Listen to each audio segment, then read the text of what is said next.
Lahat po ng makapanood sa atin, mag-ingat tayo sa nakita ng ating kaibigan ngayon tungkol po sa kalamidad, guys. Sinabi po ng ating kaibigan, mayroon pong susunod dito na kalamidad, at mag-ingat po ang mga taga Mindanao, lalo na sa landslide area. Diyos ko, kaibigan. Mayroon pong trahedya nakita si kaibigan sa pamamagitan po ng landslide ngayon, lalo na ay mayroon pong susunod nito, guys. Kahit hindi man yan bagyo, pwedeng magkaroon po ng landslide tulad po ng lindol. Kaya mag-ingat kayo. Mayroon pong nakita si kaibigan na lindol, dahil po ang lupa natin ngayon, mga idol, nakitaan na naman po ng ating kaibigan ay mayroon pong gumagalaw.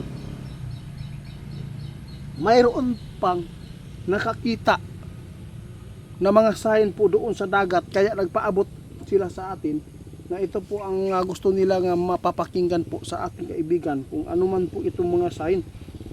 Kasi may nagpaabot sa atin, guys, may nakakita ng nilalang.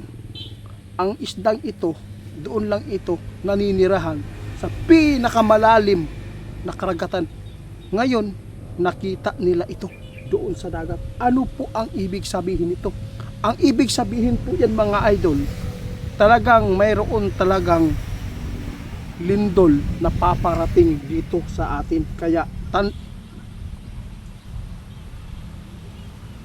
ano po?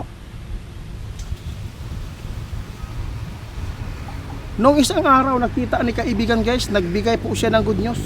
Nang tingnan po nila, muling gumalaw na naman. Mag-ingat po ang Cotabato, dahil po hindi po kayo tatantanan dyan hanggat hindi makapambiktima ang kalikasan ng buhay ng tao.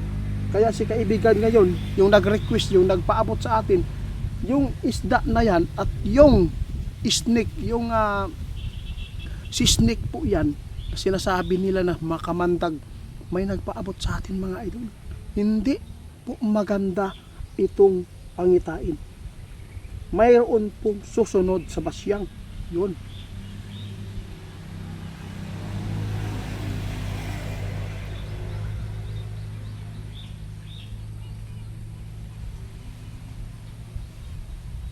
Grabe si kaibigan, mga ito. Sabi ng ating kaibigan, ito po ang masabi ko sa kanila, maghanda po kayo lagi ngayon, dahil unti-unti nang sisirain ang mundo nyo dahil sa kalikasan.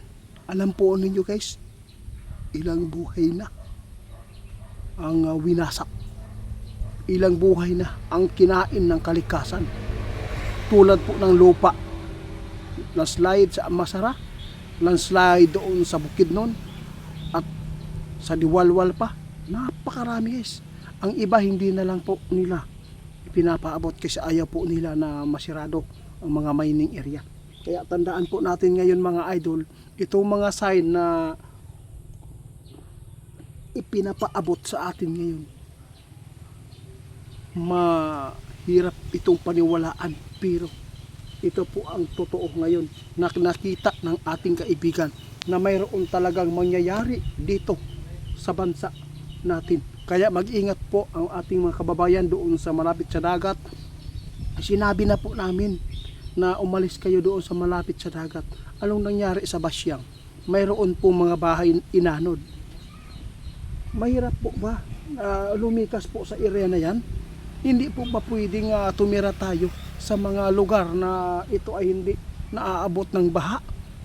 Kung ano man po ang mga na-experience po natin noon, huwag po natin hintayin, mga idol, doon tayo lilipat. Kung mayroon ng casualty sa buhay ng pamilya natin na nawala, kasi hindi yan basketball na may replay. Hindi yan pwede na i-download mo yung buhay natin. Hindi yan pwede ma-download ang buhay natin, mga idol. Kaya sa lahat po ng makapanood sa amin, nasa inyo na lang po ang paniniwala at pagpapasya. Kayo na lang mahumusga sa mga ipinapaabot ng ating kaibigan.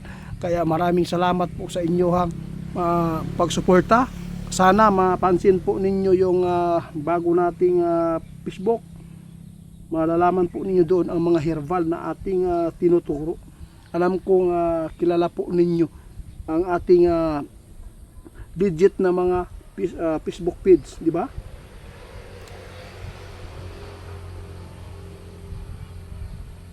Pakinggan natin si kaibigan, guys.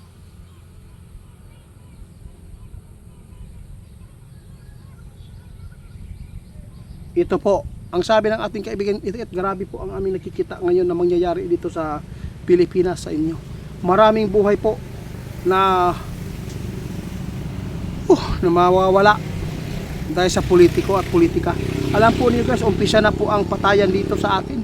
Grabe na po ang mga pangyayari na krimen. Kaya sa lahat ng makapanood sa amin, kung sino man po yung mabubuting mga tawag dito politiko, kung ano man posisyon nyo, kahit mababa man o mataas, mag-ingat po kayo. Mag-ingat kayo sa mga taong sobrang selfish. Ayaw po nila na sa kalaban nila na mayroon pong umangat at mahalin ng mga tao. Kaya gagawin po nila ang lahat guys para ikaw ay tulasin o walaon diri sa kalibutan. Hadlok man na sila kay dili sila gusto na makuha ilang pride. Kaya mag-ingat po tayo. Grabe na po ang mga nangyayari guys. January pa lang tayo noong ipinapaabot ng ating kaibigan, ang dami na pong namatay.